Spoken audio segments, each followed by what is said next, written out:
తాళి కట్టేదాకా వచ్చేస్తాడని అనుకున్నాను. నా అంచనా తారుమారు చేయటానికి వీళ్ళిక్కడ్నుంచి వెళ్ళిపోయారా, లేకపోతే ఏదన్నా ప్లాన్ చేస్తున్నారా? పిల్ల కుంకలు, వాళ్ళకంత ఆలోచన లేదు. చేస్తే గీస్తే తరుణ్ గాడే ప్లాన్ చెయ్యాలి. నాలా ఆలోచించగలిగేది వాడొక్కడే.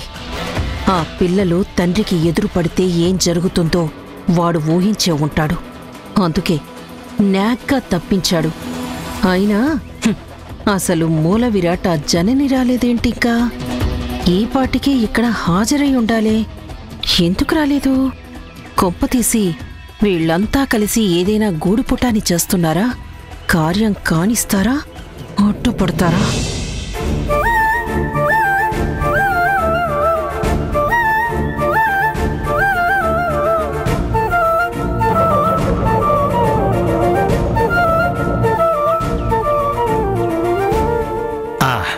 అమ్మా, జాతకాలు నిశ్చితంగా పరిశీలించాను.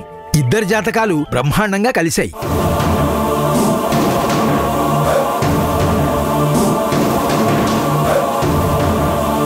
ముప్పై 36 గుణాలు కలిశాయి.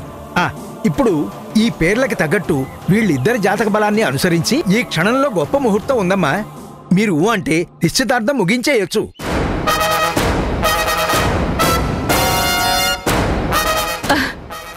అవునా? ఈ జాతకాలకిప్పుడు నిశ్చితార్థం చేస్తే మంచిదంటారా? బ్రహ్మాండమైన భవిష్యత్తు ఉంటుందమ్మా.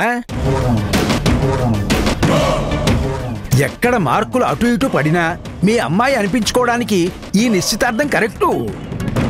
కానీ ఇప్పటికిప్పుడంటే ఏముందమ్మా ఇందులో? తాంబూలాలు ఇచ్చిపుచ్చుకోవడమే కదా. అమ్మాయి తరఫున కావలసినవన్నీ మా చిన్న పంతులు చూసుకుంటాడు.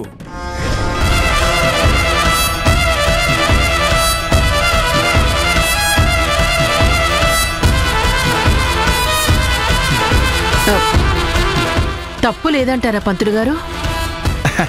శుభకార్యానికి తప్పొప్పులేమిటమ్మా? చూశాను కదా, అన్ని విధాలా అనుకూలంగా ఉన్నాయి. మీరు సరే అనుకుంటే సమీప భవిష్యత్ అంతా సాఫీగా సంతోషంగా సాగిపోతుందమ్మా. తమ్ముడు, సౌమ్య, లేండి. జాతకాలు చూపించి ముహూర్తాలు పెట్టిద్దామని వస్తే నిశ్చితార్థానికే లగ్నం కుదిరింది. త్వరగా ఇద్దరూ సంప్రదాయంగా తయారైరండి.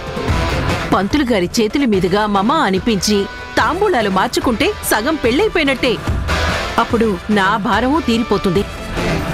మీకు మరో ఆలోచనలు రాకుండా ఉంటాయి. ఆవిడగారి వేధింపులకి చక్కని సమాధానం చెప్పొచ్చు.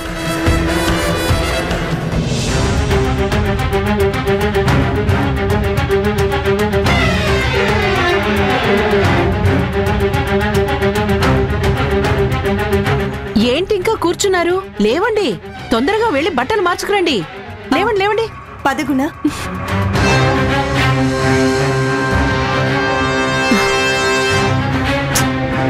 ఏంటి ఇంకా కూర్చున్నారు?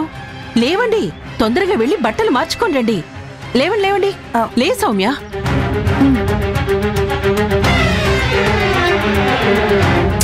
లేరా తమ్ముడు, లే.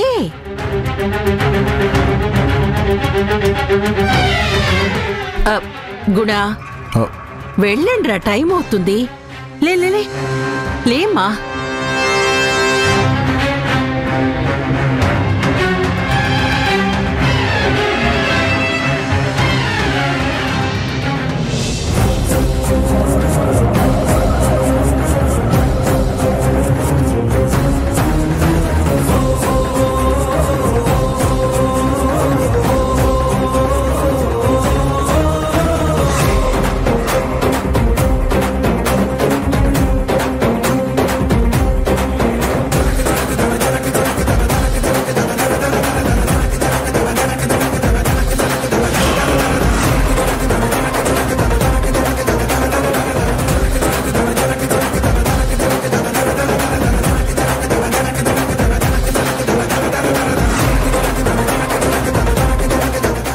కాలేక ఆకులు పట్టుకునే వాళ్ళలాగా పాపం అర్రులు చాచుకుంటూ ఆత్రపడి పెళ్లి ఆపాలని వస్తున్నట్టున్నారు పిచ్చి మొహాలు. పిల్ల వెనక తల్లి ఇంకా రాలేదేంటా అని ఎదురు చూస్తున్నా. రండి, నీ కళ్ళతోనే నీ మొగుడు పెళ్లి చూసి ఆనందిద్దువుగా, తరించిపోదువుగాని. రండి. రండి రండి. ఏరా, ఏదో నిశ్చితార్థం వెంటనే పెళ్లి అన్నావు. ఇక్కడ గుణ సౌమ్య లేరే. అసలేం జరుగుతోందిరా? వాళ్ళు లేకుండానే ఈవిడి గారు కత్తికి బాస్కం కట్టి పెళ్లి చేస్తుందా ఏంటి? ఓహో, అల్లుడి పెళ్లి చూడాలని బిడ్డని వెంటేసుకొని వచ్చావా? పెళ్లి జరుగుతుందా లేదా అన్న టెన్షనా, లేదా పిల్లవాడు ఇక్కడ లేరనే కంగారా?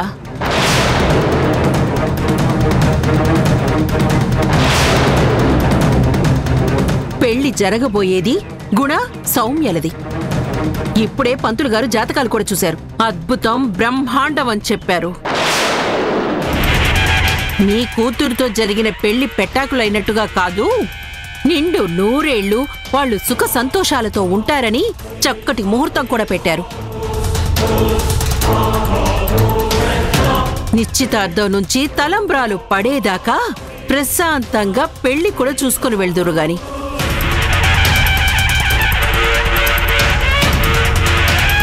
వాళ్ళు నిశ్చితార్థం కోసం బట్టలు మార్చుకోవడానికి వెళ్లారు. మీరు బాగా అలసిపోయి ఆయాసపడుతూ వచ్చారనుకుంటా. వాళ్ళొచ్చేలోపు కాఫీ టీ ఏదైనా తాగండి. నిశ్చితార్థం అవగానే భోజనం కూడా పెట్టిస్తాను. పంతులు గారిని ఒప్పించైనా, పెట్టుడు ముహూర్తం పెట్టించైనా సాయంత్రం పెళ్లి జరిపిస్తాను. అప్పుడు పప్పన్నం కూడా పెట్టిస్తాను.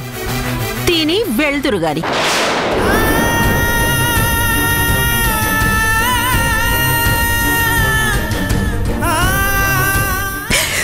నువ్వు అసలు ఆడదానివేనా? ఆ ఇంటి ఆడపడుచువేనా? నీ తమ్ముడు చేసుకున్న పెళ్ళాం కన్న పిల్లలు ఎదురుగా ఉండగా మరొకళ్ళకిచ్చి పెళ్లి చెయ్యాలని చూస్తావా? నీలాంటి అక్కలు ప్రపంచంలో ఎవరికీ ఉండరు. నీ కూతుర్లాంటి భార్య కూడా ఈ ప్రపంచంలో ఎవ్వరికీ ఉండదు. తాళి కట్టిన వాణ్ణి వదిలేసి తగుదునమ్మా అంటూ మరొకరితో సంబంధం పెట్టుకుని పిల్లల్ని కనేవాళ్ళని నేనెక్కడా చూడలేదు. నోర్ముయ్! అప్పుడు నిందలు మోపే నా కూతురి బ్రతుకుని నాశనం చేశావు. ఇప్పుడు పిల్లల బ్రతుకు కూడా నాశనం చేయాలని చూస్తున్నావా? సౌమ్యుడైన గుణని నీ చుప్పనాటి బుద్ధులతో, నీ సూర్పడక వేషాలతో మనసు విరగొట్టావు కదే. వీళ్ళకి దూరం చేశావు కదే. చాలా తప్పు చేస్తున్నావు శక్తి. పాపం మూట గట్టుకుంటున్నావు.